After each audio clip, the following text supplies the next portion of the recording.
Assalamualaikum warahmatullahi wabarakatuh.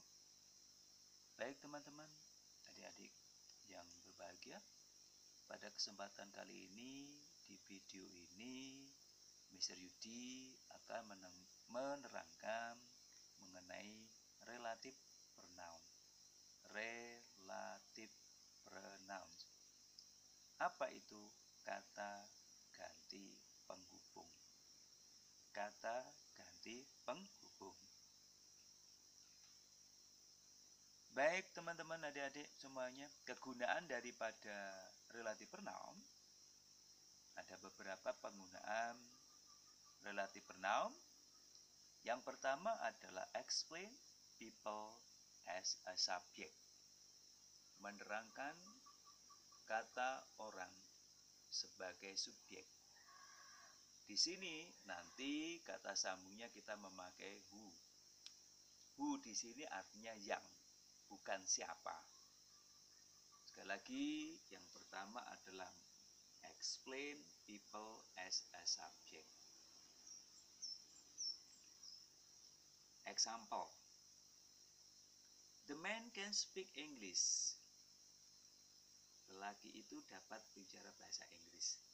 The man is my father. Lelaki itu adalah ayah saya. The man who can speak English is my father. Jadi the man who yang bisa berbicara bahasa Inggris itu adalah ayah saya. Jadi who di sini menerangkan orang sebelumnya. Menerangkan orang sebelumnya.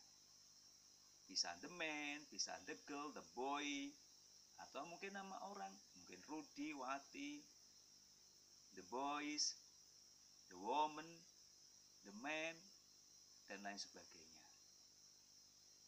Jadi ini who di sini menerangkan orang sebelumnya. Jadi sebagai subjek. Tidak harus dibuat dua kalimat seperti ini, tapi bisa langsung. The boy who is speaking English now is my friend. Bisa, Rudy who can speak English is handsome. It's okay. Wati who spoke English last week was very beautiful. It's okay. Tensesnya is also depend of us. Tensesnya tergantung kita. Contoh lain, the girl is clever to sing a song. The girl is beautiful. The girl who is clever to sing a song is beautiful. Gadis yang pandai menyanyi sebuah nyanyian itu adalah sangat cantik atau cantik. Jadi sekali lagi who di sini menerangkan orang sebelumnya. Tadi sudah saya terangkan tadi siapa-siapa is okay. Yang terpenting adalah kita mau berlatih memakai kata sambungnya, kata penghubungnya, yaitu who. Like this, seperti ini. Yang artinya yang. Baik, selanjutnya kegunaan yang kedua. Kegunaan yang kedua adalah explain people as an object. Menerangkan orang sebagai objek. Di sini nanti kita pakai kata sambung yaitu whom yang artinya yang. Example, I sent a letter to the boy. The boy is my brother. I sent a letter to the boy whom is my brother. Jadi the position of the boy, orang itu sebagai objek seperti ini. I sent a letter to the boy. I spoke English to my father. I bought a pen to my boyfriends, to my girlfriends, whom blah blah blah. It's okay. But the position of the object, position daripada bendanya itu, orangnya itu, as an object. Bukan benda ya, maaf, memakai Good. Saya kira keterangan kedua, 1, 2 sangat jelas dan sangat simpel sekali, mudah kita praktekkan. Next. Kemudian kegunaannya ketiga adalah explain noun as a subject. Explain noun as a subject. Menerangkan kata benda sebagai subjek. Kata penghubungnya kita pakai which. Which yang artinya yang. Example. The flower is beautiful. The flower is sunflower.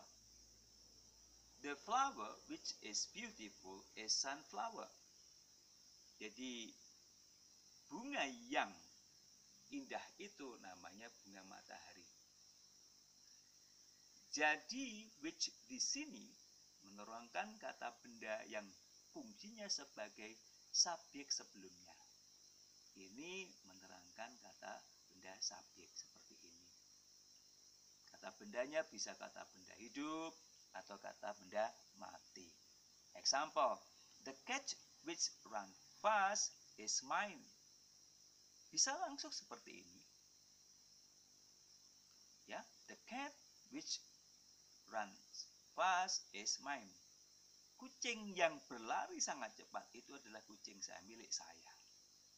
Jadi tidak harus dalam bentuk dua kalimat seperti ini, tetapi bisa can be match one sentences like this, seperti ini.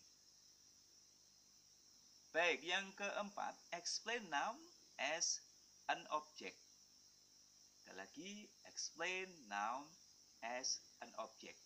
Menerangkan kata benda sebagai objek.